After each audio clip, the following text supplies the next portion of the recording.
Imagine une île magnifique, baignée de lumière, perdue au large de la crête, une île aux eaux turquoises, aux murs vénitiens, aux paysages à couper le souffle. Mais derrière cette beauté se cache une vérité que l'histoire a longtemps voulu oublier. Cette île, c'est Spinalonga. Pendant plus de 50 ans, elle fut un enfer, un cimetière vivant, l'endroit où l'on envoyait ceux qu'on ne voulait plus voir, les lépreux. Nous sommes au début du XXe siècle. La lèpre fait encore peur, très peur. Cette maladie incurable à l'époque provoque des déformations, isole les malades, les transforme en parias. Rien que leur nom fait fuir.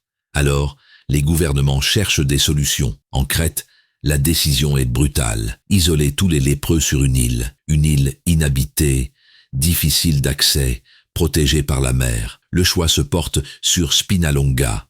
Les premiers malades arrivent en 1903, arrachés à leur famille. Certains embarqués de force, enchaînés, ils sont déposés sur cette terre aride, au milieu des ruines vénitiennes. Aucun médecin, aucun soin, pas de nourriture régulière, pas même un mot d'humanité. On leur jette les vivres depuis les bateaux. On ne s'approche pas, on crie de loin et on repart. On pensait les voir dépérir en silence, mais à Spinalonga, quelque chose d'extraordinaire s'est produit. Ces hommes et ces femmes condamnés ont décidé de vivre. Ensemble, ils ont nettoyé les maisons en ruine, réparé les toits, cultivé la terre. Ils ont rouvert une épicerie, un petit café, une église. Ils ont organisé un conseil, élu des représentants. Certains se sont mariés, d'autres ont eu des enfants. Spinalonga est devenue une véritable société, une micro-ville faite d'exclus, mais fondée sur la solidarité. Ils vivaient avec la douleur, mais ils vivaient. Ils jouaient de la musique, chantaient, lisaient, priaient. Ils refusaient de mourir à genoux. Dans l'exil, ils ont trouvé une force que personne n'imaginait. En 1936, un homme va changer le destin de l'île. Il s'appelait Epaminondas Raimoundakis. Jeune étudiant en droit, atteint de la lèpre, il arrive à Spinalonga avec une volonté de faire. Il refuse l'humiliation.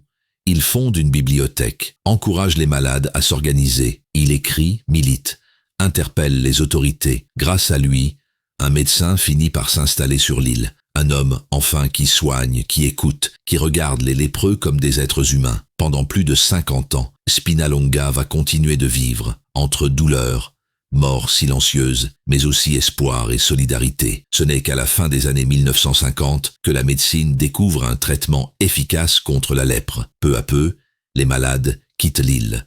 Certains guéris, d'autres trop faibles pour partir. Spinalonga ferme définitivement ses portes en 1957. Ceux qui ont survécu n'oublieront jamais. Ils ont vécu l'abandon, le rejet, la peur, mais ils ont aussi prouvé qu'on peut bâtir une société humaine même dans les lieux les plus inhumains. Aujourd'hui, Spinalonga est un lieu touristique. On s'y promène, on y prend des photos, sans toujours savoir ce qui s'y est joué. Mais pour ceux qui y ont vécu, chaque pierre, chaque mur, chaque ruelle est une mémoire gravée. On a voulu les cacher, on a voulu les faire disparaître, mais leur humanité, leur courage, leur résistance silencieuse sont plus puissants que l'oubli. Ils n'étaient pas des monstres, ils étaient des hommes et des femmes. Ils étaient des êtres humains que l'on a rejetés et qui pourtant ont choisi de vivre debout. Spinalonga n'est pas juste une île, c'est un témoignage, un cri, une leçon, une mémoire que l'on ne doit plus jamais effacer.